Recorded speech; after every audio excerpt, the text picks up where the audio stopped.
So after having worked the back line of the body, let's move into the front, starting at the thigh muscles. So to go roll alongside the quadriceps, we basically just place the ball above the kneecap, and I take my second leg to the side. Yeah, here we go.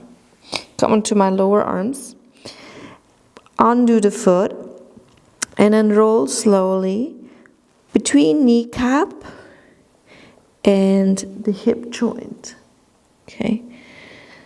So when I turn my foot outward, I'm gonna access more the inner thigh part, quadriceps medialis and intermedius here.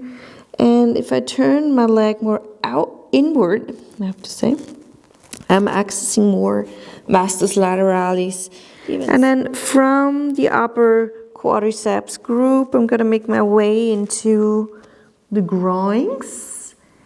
And I really love how you can here deeply access not just the rectus femoris, but now I'm starting to get into the psoas structure, releasing this almost autonomic gripping of active structures in the body.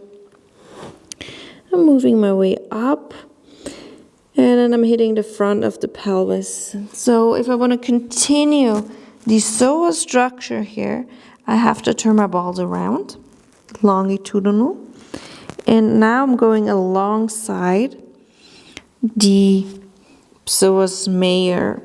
Now here I'm coming closer to the ground, and I just do a little motions of my upper body, working the balls into the center of my body. Also, I have an option to bend my knee,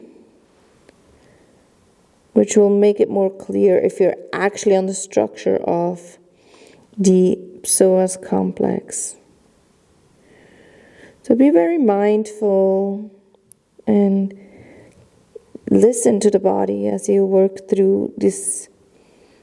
The next muscle group we're going to target in the front of the body is the area of the chest muscle, the pectoral major and minor.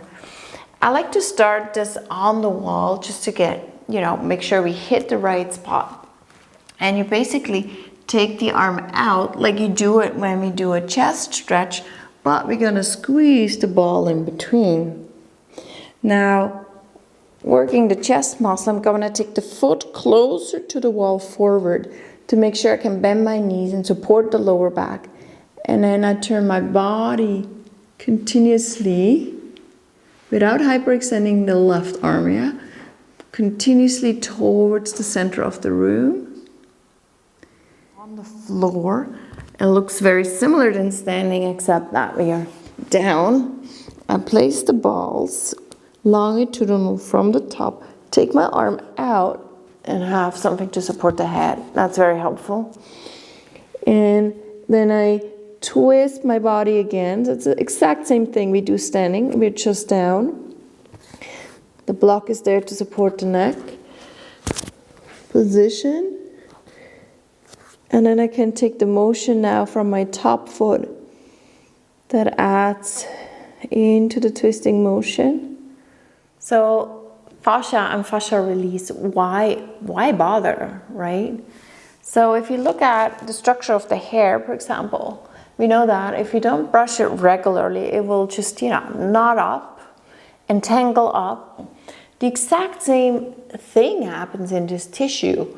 It can basically knot up, and because that tissue has so much receptors, it will potentially activate pain sensation.